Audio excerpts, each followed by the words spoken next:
ETF index mutual funds నేర్చుకుని stock మార్కెట్లో రాణించాలనుకుంటున్నారా? వెంటనే ఈ నెంబర్కి కాల్ చేయండి. అందరికీ జై హింద్. ఇప్పుడు ఇండియా అండ్ యుఎస్ మధ్యలో జరుగుతున్న ట్రేడ్ వార్ కానీ, అమెరికాకి విరుద్ధంగా వెళ్తున్న దేశాలు కానీ ఒక ఇష్యూ మీద మాట్లాడుతున్నారు. ఆ ఇష్యూయే డీ డాలరైజేషన్. అండ్ ఈ డీ డాలరైజేషన్ వల్ల మన దగ్గర ఉన్న డాలర్స్ మన ఫారెక్స్ రిజర్వ్స్కి ఎలా ఎఫెక్ట్ అవుతుంది. అండ్ చాలామంది మన ప్రభుత్వం ఇప్పుడు గోల్డ్ ఎక్కువగా కొనుక్కోవాలి, మరెన్నో విషయాలు ఈ టాపిక్కి సంబంధించి ఈ వీడియోలో మాట్లాడతాను, జాగ్రత్తగా వినండి. ఫస్ట్ ఆఫ్ ఆల్, మన దేశంలో ఫారెక్స్ రిజర్వ్స్ అని ఆర్బీఐ దగ్గర ఫారెక్స్ రిజర్వ్స్ అని చెప్పేసి ఉంటాయి. మనకి ఎలాగైతే మన ఇంట్లో సేవింగ్స్ ఉంటాయో మన డబ్బులు, అలా మన దేశం డబ్బులు కూడా ఆర్బీఐ సేవ్ చేస్తుంది. దాన్ని ఫారెక్స్ రిజర్వ్స్ అంటారు. ఫారెక్స్ అంటే ఫారిన్ కరెన్సీ అన్నమాట. ఫారిన్ కరెన్సీని ఫారెక్స్ అంటారు. రిజర్వ్స్ అంటే మనం దాచుకున్న డబ్బు. మనం అంటాం కదా సర్ప్లస్. మనకి నెలవారీ జీతంలో మనం 5,000 10,000 ఎలాగైతే సేవ్ చేసుకుంటామో, అలా మనం సంపాదించిన డాలర్స్లో సేవ్ చేసుకొని ఆర్బీఐ రిజర్వ్స్ మెయింటైన్ చేస్తుంది. మనం దీన్ని మన సేవింగ్స్ అని కూడా అనొచ్చు. ఇప్పుడు మనం ఆర్బీఐ ఫారెక్స్ రిజర్వ్స్ చూసుకుంటే గనక అందులో ముఖ్యంగా 3 కాంపోనెంట్స్ ఉంటాయి.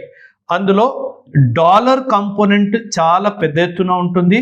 ఆ తర్వాత గోల్డ్, ఆ తర్వాత ఐఎంఎఫ్ కరెన్సీ అని చెప్పేసి ఉంటుంది. ఈ 3 ఏంటో చెప్తాను, వినండి. ఈ dollar, gold and IMF currency, ఈ 3 కలిపితే మన ఫారెక్స్ రిజర్వ్ తయారవుతుంది. అండ్ ఈరోజు డేట్లో మన దగ్గర ఉన్న ఫారెక్స్ రిజర్వ్స్ $704 బిలియన్. అంటే దీన్ని ఎప్పుడు డాలర్స్లోనే మెజర్ చేస్తారు. మనం డాలర్ ఒక్కటే తీసుకుంటే గనక మన దగ్గర దాదాపు $616 బిలియన్ అమెరికన్ డాలర్స్ ఉన్నాయి. అండ్ గోల్డ్ రిజర్వ్స్ వచ్చేసి దాదాపు $65 బిలియన్ గోల్డ్స్ ఉన్నాయి. అండ్ అరౌండ్ $18 బిలియన్ వరకు మన దగ్గర ఐఎంఎఫ్ కరెన్సీ కూడా ఉంది. ఐఎంఎఫ్ కరెన్సీ ఎలా అంటే ఒక basket of currencies, 5 currencies average తీసుకొని ఐఎంఎఫ్ కరెన్సీ తయారు చేయబడుతుంది.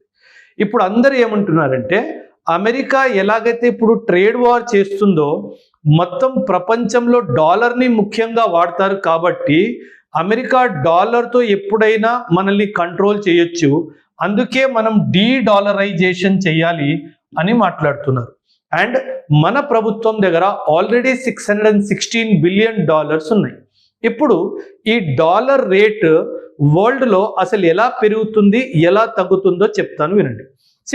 ప్రపంచ దేశాలందరూ వాళ్ళ రిజర్వ్స్ ముఖ్యంగా డాలర్స్లోనే పెట్టుకుంటారు. ఈ డాలర్స్లో ఎందుకు పెట్టుకుంటారంటే, dollar is considered to be the most stable currency అనమాట. సో అందుకే సాధారణంగా కంట్రీస్ అన్ని డాలర్స్లో పెట్టుకుంటాయి వాళ్ళ సేవింగ్స్. కానీ ఇప్పుడు జనాలు ఏమంటున్నారంటే, అన్ని కంట్రీస్ ఏమంటున్నాయంటే మేము గోల్డ్కి షిఫ్ట్ అవుతాము అని అంటున్నారు. మన కాన్సన్ట్రేషన్ చూసుకుంటే 616 ఎక్కడ, 65 ఎక్కడ. సో చాలామంది ఏమంటున్నారంటే, ఈ డాలర్స్ని మనం డంప్ చేసి మనం గోల్డ్లో మన రిజర్వ్స్ని క్రియేట్ చేయాలి లేదా పెంచుకోవాలి అని చెప్తున్నారు. సో దీనివల్ల లాభం ఏంటి, దీనివల్ల నష్టం ఏంటి, మరెన్నో విషయాలు చెప్తాను, వినండి జాగ్రత్తగా. ఫస్ట్ ఆఫ్ ఆల్, ఈ రిజర్వ్స్ డాలర్స్లోనే ఉంటాయి, ఎందుకంటే dollar is a stable currency కాబట్టి. సో మార్కెట్లో ఎలా అవుతుందంటే, there is something known as demand, supply and price. ఇలా 3 ఉంటాయి. మనకి ఏ ప్రోడక్ట్ అయినా సరే మార్కెట్లో దానికి సప్లై ఎక్కువ ఉంది, డిమాండ్ ఎక్కువ ఉంది అంటే దాని ప్రైస్ కూడా ఎక్కువైనా ఉంటుంది, స్టేబుల్ అయినా ఉంటుంది. అదేవిధంగా సప్లై ఎక్కువ ఉండి డిమాండ్ తక్కువ ఉంటే దాని ధర పడిపోతుంది. బట్ అదేవిధంగా సప్లై తక్కువ ఉండి డిమాండ్ ఎక్కువ ఉంటే ఖచ్చితంగా దాని ప్రైస్ పెరిగిపోతుంది. ఎప్పుడైనా సరే డాలర్ ఈ పొజిషన్లో ఉంటుంది. ఎందుకు ఇలా ఉంటుందంటే, డాలర్ సప్లైని అమెరికా కంట్రోల్ చేస్తుంది. ఆ డాలర్ సప్లైని కంట్రోల్ చేస్తుంది. దాని స్టెబిలిటీ వల్ల, దాని డిమాండ్ ఎక్కువడం వల్ల దాని ప్రైస్ ఎప్పుడూ పెరుగుతూనే ఉంటుంది. అందుకే మనం గమనిస్తున్నాము, ఈరోజు ఒక్క డాలర్ దాదాపు 87 రూపాయలు దాకా వెళ్ళిపోయింది. సో మనం ఏమంటామంటే ఇలా ప్రైస్ పెరిగిపోతున్న కొద్దీ, ఫర్ ఎగ్జాంపుల్ నేను ఈరోజు ఆయిల్ ఇంపోర్ట్ చేసుకుంటున్నాను. అంటే ఇప్పుడు నేను ఆయిల్ ఇంపోర్ట్ చేసుకోవాలి, $1 నేను ఇచ్చి ఆయిల్ తెచ్చుకోవాలి అంటే నేను 87 రూపాయలు ఇవ్వాలి. సో ఇప్పుడు నా ఉద్దేశం ఏంటంటే, మన ప్రభుత్వం కానీ వేరే ప్రభుత్వాలు కానీ వాళ్ళ ఉద్దేశం ఏంటంటే దీనిని తగ్గించాలి. ఈ ఎక్స్చేంజ్ రేట్ అంటారు దీన్ని, ఈ ఎక్స్చేంజ్ రేట్ని తగ్గించాలి. సో ఈ ఎక్స్చేంజ్ రేట్ని తగ్గించాలి అంటే మనం ఒక పని చేయాలి. ఎలాగైతే సప్లై తగ్గించడం వల్ల డిమాండ్ పెరుగుతడం కానీ డిమాండ్ కాన్స్టెంట్గా ఉండడం వల్ల ప్రైస్ పెరుగుతుందో, మనం ఈ సప్లైని ఇంక్రీజ్ చేయాలి. ఈ సప్లైని ఇంక్రీజ్ చేయాలి అంటే మనం ఏం చేయాలి, మన దగ్గర ఉన్న డాలర్ని తీసుకెళ్ళి ఇంటర్నేషనల్ మార్కెట్లో సప్లై విధంగా డంప్ చేయాలి. అప్పుడు ఏమవుతుంది, డాలర్ సప్లై పెరిగిపోతుంది, డిమాండ్ కాన్స్టెంట్గా ఉంది అనుకోండి, ఆటోమేటిక్ డాలర్ ధర పడిపోతుంది. ఈ డాలర్ ఎక్స్చేంజ్ రేట్ పడిపోయింది అనుకోండి, ఇది మేబీ $1 = 70 రూపీస్ రావచ్చు, $1 = 75 రూపీస్ కూడా రావచ్చు. ఇలా కంపారిజన్లో ఎక్స్చేంజ్ రేట్ పడిపోతే మనం $1కి తక్కువ డబ్బులు ఇచ్చి మన ఇంపోర్ట్ బిల్ కాస్ట్ కూడా పడిపోతుంది. అండ్ మనం ఎందుకు చేయాలి ఇదంటే 2 కారణాలు. ఎందుకంటే మనం ఇంపోర్ట్ ఎకానమీ, మనం ఎక్కువ శాతం ఇంపోర్ట్ చేసుకుంటాం కాబట్టి మనకి ఇది తక్కువ ఉంటే మనకు మంచిది అన్నట్టుగా చాలా మంది అంటున్నారు.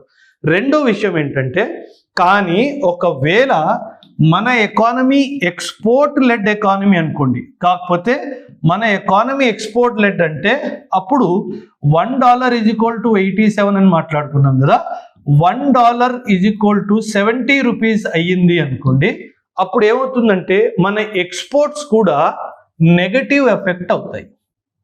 ఎక్స్పోర్ట్స్ కూడా నెగటివ్ ఎఫెక్ట్ అవుతాయి. అందుకే మన ప్రభుత్వం ముందుగానే ఏం చేసిందంటే, నేను ఇప్పుడు చాలా ఎక్స్పోర్ట్స్లో నేను అసలు ఈ ఎక్స్చేంజ్ రేట్ గొడవ లేకుండా నేను రూపీలోనే ట్రేడ్ చేస్తాను అని చెప్పేసింది. ఈ రూపీలోనే ట్రేడ్ చేయడం వల్ల ఏమవుతుందంటే, మనకి డాలర్కి రూపాయికి ఎక్స్చేంజ్ రేట్ తగ్గిపోయినా మనకి నెగటివ్ ఎఫెక్ట్ ఉండదు. అండ్ మనం ఇలా డబ్బులు, ఈ డాలర్స్ మన రిజర్వ్స్ నుంచి తీసేసి మనం బంగారం పెంచాలి. బంగారం పెంచితే దీనివల్ల కూడా నా కరెన్సీలో కూడా ఇంకా బలం వస్తుంది అని ఉద్దేశము చాలా మంది చెప్తున్నారు. అంటే ఎకానమిస్టులు ఏం చెప్తున్నారంటే, ఇంకా దీనిని తగ్గించేసి మనం దీన్ని పెంచాలి అని చెప్పేసి అంటున్నారు. సో ఇప్పుడు జనరలీ అమెరికా ఏం చేస్తుందంటే, చాలా తెలివిగా అమెరికా చాలా గోల్డ్ని పర్చేస్ చేస్తుంది. అమెరికా చాలా గోల్డ్ని పర్చేస్ చేస్తుంది, కానీ దీన్ని అఫీషియల్గా డిక్లేర్ చెయ్యదు. ఎందుకు అఫీషియల్గా డిక్లేర్ చేయదంటే దానికి చాలా కారణాలు ఉన్నాయి. సో ఇప్పుడు ఏమవుతుందంటే, కరెన్సీకి బలం, కరెన్సీకి స్ట్రెంగ్త్ గోల్డ్ హోల్డింగ్స్ నుంచి వస్తుంది. కరెన్సీకి స్ట్రెంగ్త్ ఎక్కడి నుంచి వస్తుంది, గోల్డ్ హోల్డింగ్స్ నుంచి వస్తుంది. అంటే మన రూపాయి విలువ మన దేశం దగ్గర ఎంత గోల్డ్ ఉందో దాని మీద కూడా చాలా శాతం వరకు డిపెండ్ అయి ఉంటుంది. సో మన దగ్గర గోల్డ్ పెరిగిందంటే మన రూపాయి బలం కూడా పెరుగుతుంది. కానీ అమెరికా ఏం చేస్తుందంటే, ఎవ్వరికీ చెప్పకుండా సీక్రెట్గా గోల్డ్ని హోల్డ్ చేస్తూ ఉంటుంది. ఈ గోల్డ్ ఎందుకు డిక్లేర్ చేయదు అంటే, ఈ డిక్లేర్ చేస్తే అమెరికాకి $36 ట్రిలియన్ అప్పు ఉంది. అప్పుడు IMF ఏమంటది, నీ దగ్గర ఇంత గోల్డ్ ఉంది కదా, నువ్వు ఫస్ట్ అప్పు తీర్చేయని చెప్తుంది. సో అందుకే ఈ అప్పు తీర్చకుండా ఉండాలి అన్న ఉద్దేశంతో అమెరికా ఇలా తన దగ్గర ఉన్న గోల్డ్ని డిక్లేర్ చెయ్యదు. సో నా ఉద్దేశం ఏంటంటే, మనము ఖచ్చితంగా ఇంకా అమెరికా ఈ డాలర్ డిపెండెన్స్ని తగ్గించి మేబీ ఒక $100-200 బిలియన్ గోల్డ్ క్వాంటిటీని ఇంకా ఇంక్రీజ్ చేస్తే, ఒకవైపు ఇలా అమెరికన్ డాలర్ మార్కెట్లో వెళ్ళి సప్లై ఇంక్రీజ్ అయితే డాలర్ కూడా క్రాష్ అవుతుంది అండ్ మనకు కూడా గోల్డ్ వస్తుంది, అమెరికా కూడా బుద్ధి చెప్పినట్టు అవుతుంది అన్నది నా ఉద్దేశం. సో దీనిపైన మీ అభిప్రాయం కూడా ఖచ్చితంగా కమెంట్స్లో తెలియజేయండి. థ్యాంక్ యూ అండ్ జై హింద్.